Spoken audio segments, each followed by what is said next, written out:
Salut les bisouneurs! Si vous suivez la chaîne depuis vraiment longtemps, vous savez exactement à quoi ce machin-là peut servir. En fait, il est apparu dans une des 3 premières vidéos que j'ai publiées en même temps pour lancer la chaîne en novembre 2019. Si des fois vous étiez intéressé à en savoir plus sur la manière de fabriquer ce genre de mandrin-là, laissez-moi un commentaire en dessous du film, ça va me faire plaisir de vous revenir avec plus de détails. Donc, il s'agit d'un mandrin pour tenir fermement en place les verres en bouteilles coupées une fois arrivé à l'étape du polissage. Ce qui le rend parfait pour son travail, c'est qu'entre le minimum et le maximum, les serres peuvent prendre n'importe quelle position pour accommoder toutes les dimensions de bouteille. Mais ce qui fait vraiment sa force, c'est que peu importe l'écartement des serres, elles vont toujours être centrées autour du pivot. Et je vous préviens tout de suite, c'est pas mon invention.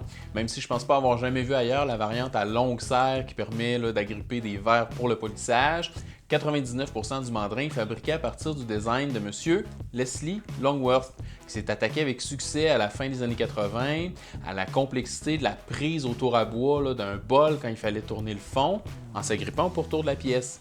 Il a réglé le problème avec une géométrie super ingénieuse, puis c'est cette géométrie-là qu'on va explorer aujourd'hui. La base du mandrin, c'est 2 disques identiques dans lesquels on a des rainures en arc de cercle. Si je place les 2 disques un par-dessus l'autre, on va se rendre compte que les rainures concordent parfaitement. Par contre, si je donne une rotation à un des 2 disques et que je les place dos à dos, à ce moment-là, on se retrouve avec des points d'intersection entre les rainures.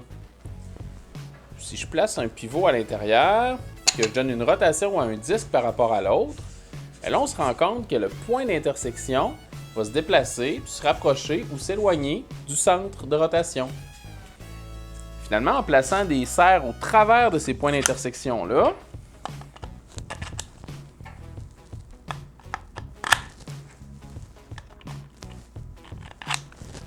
je peux donner aux serres n'importe quelle position le long des rainures. Puis comme la construction des 4 rainures est symétrique tout le tour du cercle, leur position par rapport au centre de rotation va toujours être égale.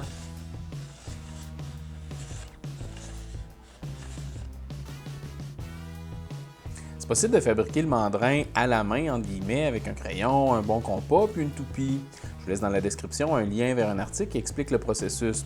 Par contre, vous me connaissez, j'ai un petit penchant pour la fabrication numérique, alors aujourd'hui, je vais dessiner notre géométrie dans NanoCAD et je vais faire la découpe sur ma CNC. Je commence par tracer un cercle qui va déterminer le diamètre extérieur de mon mandrin. Pour mes besoins, j'y vais avec environ 200 mm ou 8 pouces. Ensuite, comme je me fais un mandrin à 4 serres, je divise mon cercle en 4 quartiers. À noter, il n'est pas rare d'avoir des mandrins à 6 serres. La construction n'est pas tout à fait la même, mais l'idée de base de la géométrie est très semblable. Maintenant, je trace des cercles concentriques et c'est l'intersection entre ces cercles-là et les séparations des quartiers qui vont me donner les pivots pour tracer 4 arcs de cercle. Ces arcs-là vont devenir les rainures dans lesquelles mes serres vont se déplacer.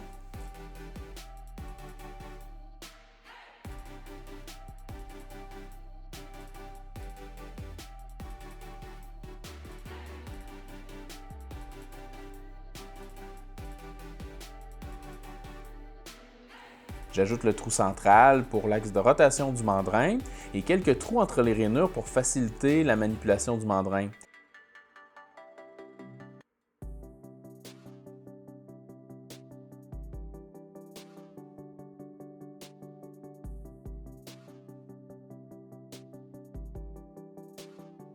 Mon modèle est maintenant prêt pour être converti en G-code.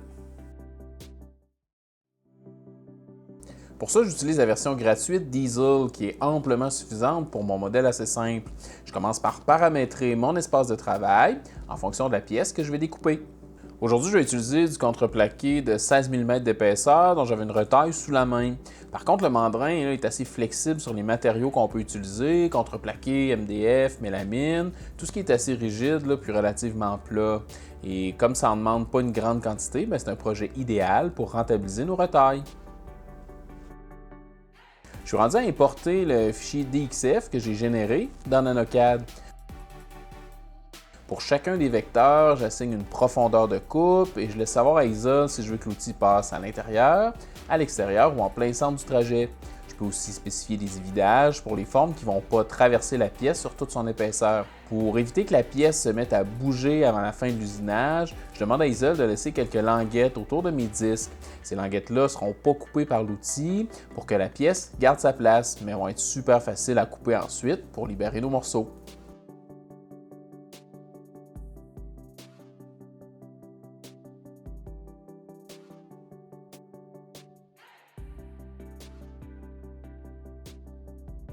Je termine la configuration en choisissant mon outil et les vitesses d'avance et de rotation et hop, on est prêt à exporter le G-code.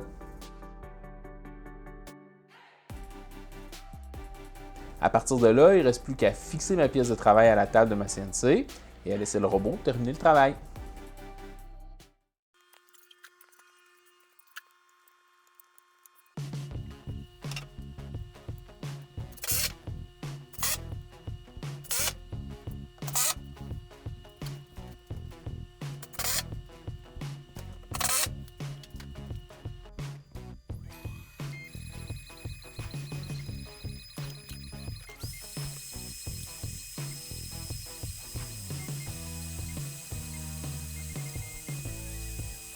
Pendant que le mandrin est en train de s'usiner, il faut que je vous parle de quelque chose.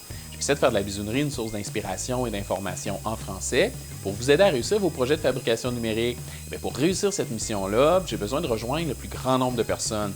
Donc, ce que je voulais vous dire, c'est que si vous appréciez la chaîne, vous avez le pouvoir de faire en sorte qu'elle grandisse en posant quelques petits gestes tout simples. C'est certain que j'apprécierais que vous vous abonniez pour rien manquer de ce qui se passe à l'atelier, puis faire partie avec nous de la grande famille des bisouneurs.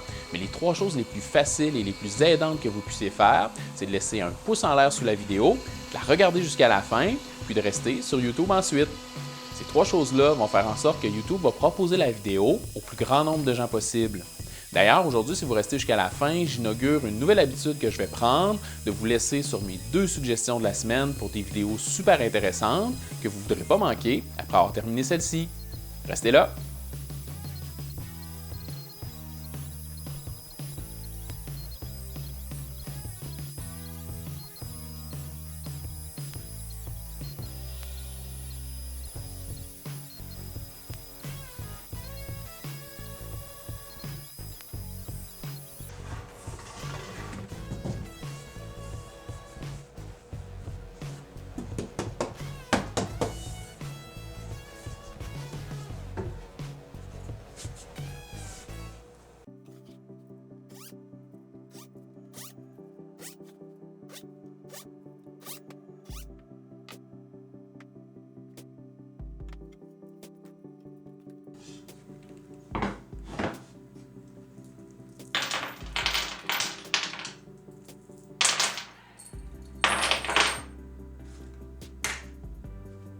L'assemblage du mandrin est assez intuitif.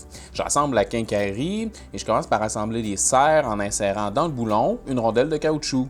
J'utilise des rondelles destinées aux réparations de robinets que je trouve dans la section plomberie de ma quincaillerie locale.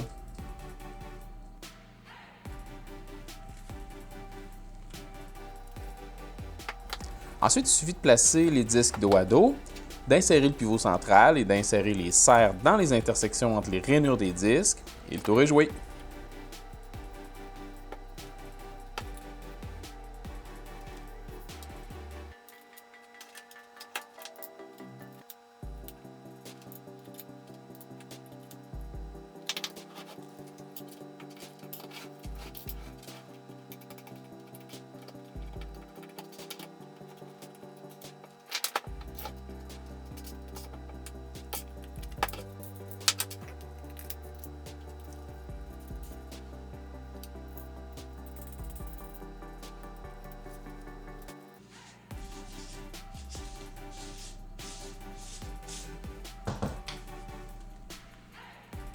Bon, bien, maintenant que le mandrin est assemblé, il est prêt à recevoir des bouteilles coupées pour un polissage rapide et facile.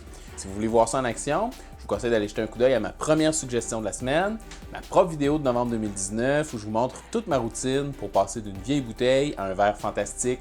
Et pour quelque chose d'encore plus fou, vous ne voudrez pas manquer ma deuxième suggestion de la semaine. La chaîne Cutter Master nous montre comment c'est possible de couper une bouteille en spirale. Je Je m'arrête ici pour aujourd'hui. Merci d'avoir pris le temps de regarder. À bientôt!